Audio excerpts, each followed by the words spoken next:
I found explicit emails between my fiancé and his ex where he says he's still in love with her, trashes my body, and admits he can't even get off unless he's thinking about her, and I'm ready to pack my bags without saying a word. My fiancé, Dale, and I have been together for 5 years. We are as solid as I guess anyone thinks they are before something like this blindsides them. I am in total and complete shock. I'm just sitting here shaking. I can't even cry yet. Dale is at work right now. I haven't texted him or called him or anything at this point. When we got together, he had just broken up with his college sweetheart. She was his first love. I was afraid I was just a rebound. He said that wasn't true. I believed him. Rest is history. Sorry as this is rushed and all over the place. Nothing makes sense in my head right now. I used his laptop about 2 hours ago to open his contacts list he has saved on there so I could get addresses for our wedding invites. Been telling him to get those to me for over a week, so I decided to do it myself. He keeps his contacts info on his email. When I opened his email, I saw an email on the very top of his inbox with the subject line Jen, fake name, how can I win? The subject line got cut off after that, so I couldn't see more without clicking. Jen is the name of his ex from college. I sat there for at least 10 minutes trying to decide if I should open it or not. But then I decided he should have nothing to hide, so I did. The rest of the subject line was, Jen, how can I when you still exist? The email was her replying to a string of emails between the two of them that has gone on for over a week. Long story short, Dale is still in love with Jen. He thinks about her constantly. He'll never find another woman like her. Even worse is that he makes fun of me and she laughs about it. One email she asks him why I don't make him happy and isn't he satisfied with me? I can't remember word for word, and I don't feel like reading it again, but he said something like she tries. She's just not good though, way too vanilla. I love her, but the only way I can get off is when I think about screwing you and how dripping you'd get. I think every inch of my bed was soaked from you. I have the biggest heart on just thinking about it. And then she answered with a bunch of lol-s and said she felt sorry for the poor girl. Another thing he said was that he made fun of me for having a large scar across my chest, onto my left breast, which has disfigured the nip a bit. He said it looked like something out of Edward Scissorhands. That is almost too much to bear. He might as well have punched me in the gut. I was in an awful car accident when I was a teenager. I had a big piece of dashboard shatter and basically fly into my chest. I almost died. I've never been ashamed of the scar. It's like a constant reminder that I survived something a lot of people don't, and I should be grateful to be alive. The slight disfigurement of the nip doesn't bother me either. I've always had the attitude of if someone doesn't want me because of a nip, screw them.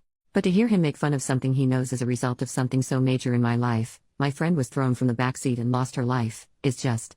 I have no words. The emails go on and on. Some are explicit. One she described how she just self-pleasured while thinking about how he used to go down on her for hours. I'm assuming that these emails are just a small portion of their contact. The first email in the thread was Dale talking about how he doesn't think he can marry me and that he thinks about leaving me almost constantly. He said if she lived in this state he'd already have left me.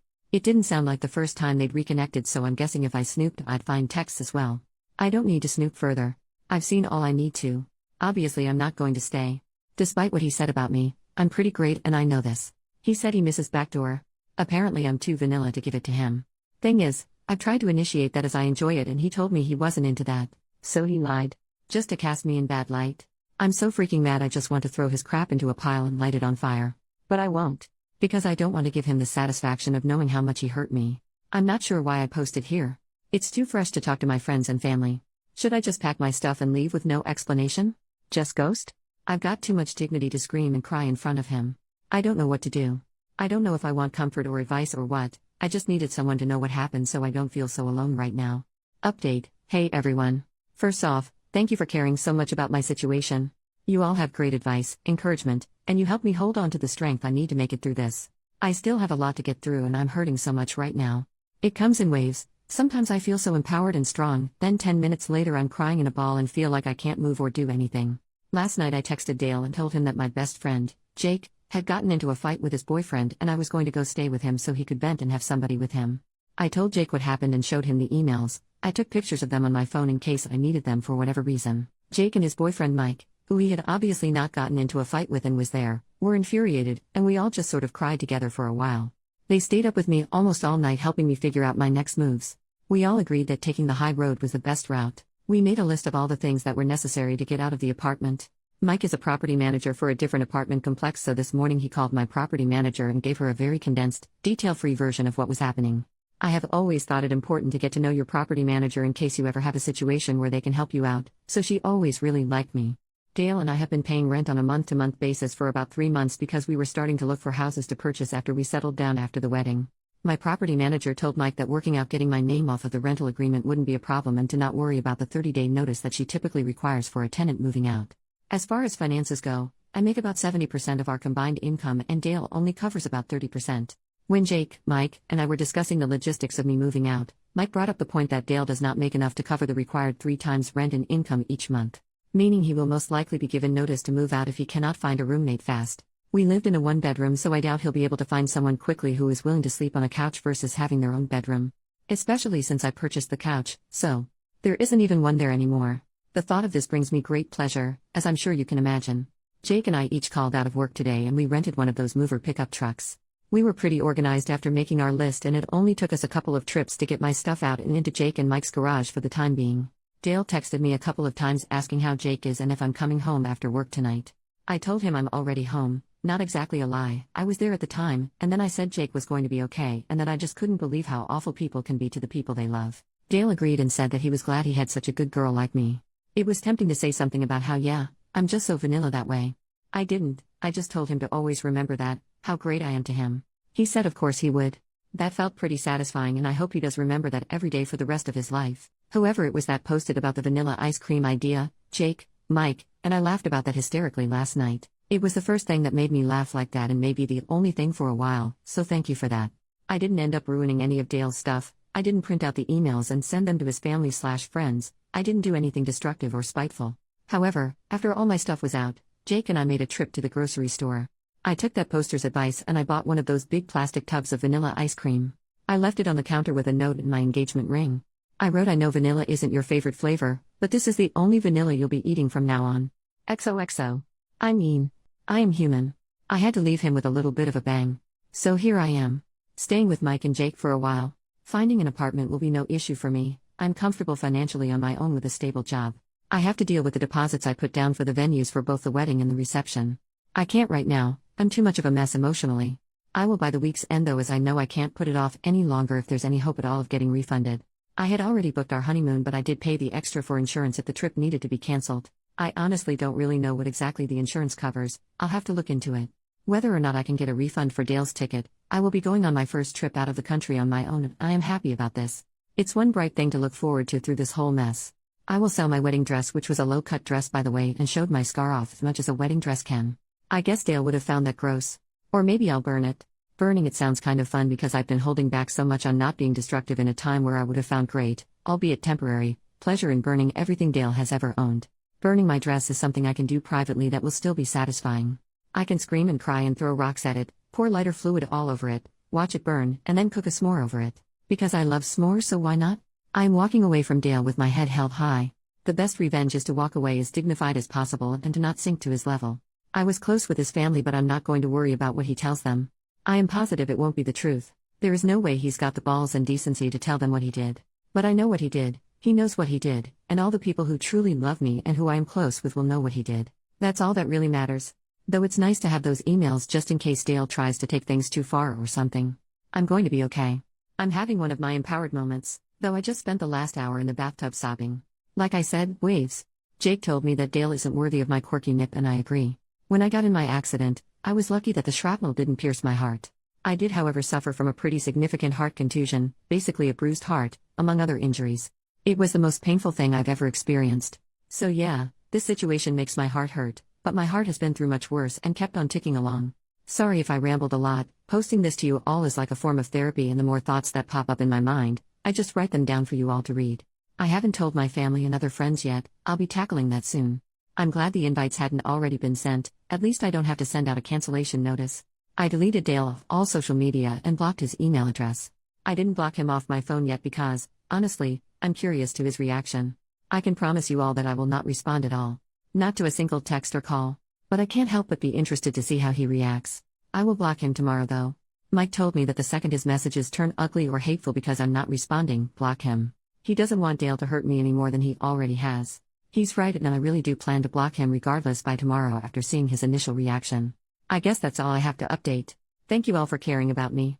I will continue moving forward, and I will never stop wearing clothes that show my scar. I've never hidden it before, and I'm not going to let some jerk make me feel like I should. From the bottom of my heart, thank you all for your love. You gave amazing comments and messages. I will never forget the nice things you all have said to me. Seriously, thank you. P.S. I think I will dress up as Edward Scissorhands for Halloween. Edit. So last night got pretty crazy. It started with Dale playing dumb and asking what was going on, and what did he do? Like I promised all of you, I didn't respond. The jerk knew exactly what he'd done. He just kept texting and kept texting. One text that I found particularly infuriating was, "I can't think of anything I have done to deserve this. Whatever you think I've done isn't true. I'm sure you just misunderstood and I can explain. I mean, damn, you didn't have to be so dramatic and just leave me like this." I love how he was already saying that I just misunderstood what I think he's done and that he can explain. He's such a crappy person that he wouldn't even just come out and admit to the emails and say he's sorry. And then to call me dramatic. The texts progressed into angry ones. Here is a string of texts from him, word for word, except that I corrected some grammar because his grammar is ridiculous. Each text was probably sent about 2 minutes apart, sometimes less. Just so you understand the level of crazy here, I will refer to myself as L in these because he uses my name a lot and my real name starts with an L, so seems appropriate. I blocked him after this, by the way. Baby, you know how much I love you. I'm at a loss right now. I don't understand. Why won't you answer me? I just tried calling. L, please pick up. We are getting married. I thought you cared about me. I guess I was wrong. I guess you are cold-hearted. L? Baby? Are you okay? At least answer me so I know you are okay and not hurt or something. Seriously? L. Seriously, you're a beach. I didn't mean that. I'm just getting really worried and upset. He took about a 20-minute break between that one and this monstrosity. You know what? I did mean that. You're a effing beach for doing this. If you were unhappy, you should have told me. I can't believe you would do this to me. I love you. You are just like your father, but even worse because at least your mom is a cunt and so are you, so who can blame him? Don't ever contact me again or come crawling back, and good luck finding a guy who will love a effing circus freak bitch. Lol lol lol, dumbass. So that's when I blocked him. I know nothing he said was true, but still. This wasn't just an email to his ex, this was something he sent to me directly. I cried a lot after that one. It hit me pretty hard. This is someone I was planning a future with just a couple of days ago. He was so sweet, as far as I knew, obviously. He used to kiss my hand almost every morning. It's just such a shock, it's hard to wrap my mind around it. Last night was a really tough night to get through for me. I keep reading back what I wrote in this update last night, and it helps to keep me feeling strong. I keep reading all of your lovely comments and messages from the original post, and it helps to keep me feeling loved and strong. Jake and Mike are wonderful, and I'm lucky to have them to hold my hand and help me through this. Though his texts hurt me, they also reaffirm that he's a spineless weasel and that I 100,000% did the right thing by leaving. He's making it really easy to get over him. Sorry this got so long. I wanted to really include you all in what's happening. Thanks for checking in on me and caring about what happens to me. Love to you all. Little update. I had a lot of people PM me asking if there were any signs that Dale was a jerk so they know what kind of red flags to look out for. Honestly, no. I wish I could say yes to that so I could potentially prevent others from going through what I did or something similar. He was very attentive and loving. He never once made fun of my appearance, to my face. He seemed to appreciate my ambition and independence. I never felt controlled or criticized for being a financially stable, educated woman. I had a therapist after I lost my friend in the accident. My father had also walked out earlier that year, so we were discussing this and how I hadn't seen it coming. My therapist told me that people can make you see whatever they want you to see, but that they can't keep up the facade forever. Things almost always come to a head eventually. The only thing you can do is be secure enough with yourself to understand that the faults of others has nothing to do with you. Just make sure you surround yourself with enough good people that you can afford to lose one or two along the way. I suppose that would be my advice on the matter. Love people openly and let yourself be loved, but always keep hold of yourself and make sure you have yourself covered should someone let you down along the way. As far as the dress goes, I believe I will take the advice of many of you and donate it to flood victims. It is a beautiful gown. I think what I will burn instead is my reception dress. I've got to burn something. Second update. Hey Reddit. I am doing great. I haven't spoken to Dale since our split, though he did show up at Jake and Mike's place twice and they had to basically shoo him away, and he would send flowers and cards to Jake and Mike's place for me for close to 3 months before giving up. I have no idea what is happening in his life these days, which is a wonderful thing. I ended up going on my honeymoon alone and it was fabulous. I went to Spain and had such incredible experiences. And the food. You all, it was wonderful. About 5 months ago I bought a home. My very first home. Just a small little starter home, and it's not much, but it's mine and I love it. I've also done a fair share of traveling. Mostly by myself because there is something just empowering and magical about traveling by yourself. Quiet moments alone, just taking in amazing sights and experiences.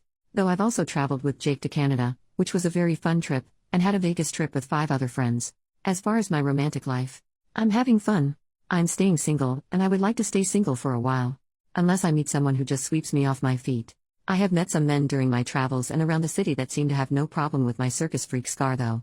So that's about it. I am forever grateful to how much you all rallied around me and lifted me up during a very low time. It meant and still means so much. You are all wonderful, kind people. Even when I logged on to this account today for the first time in months, I still had people messaging me words of encouragement as little as 2 weeks ago. That is, not to sound corny, sort of magical. That complete stranger shows such compassion. Thanks for being rad, Reddit.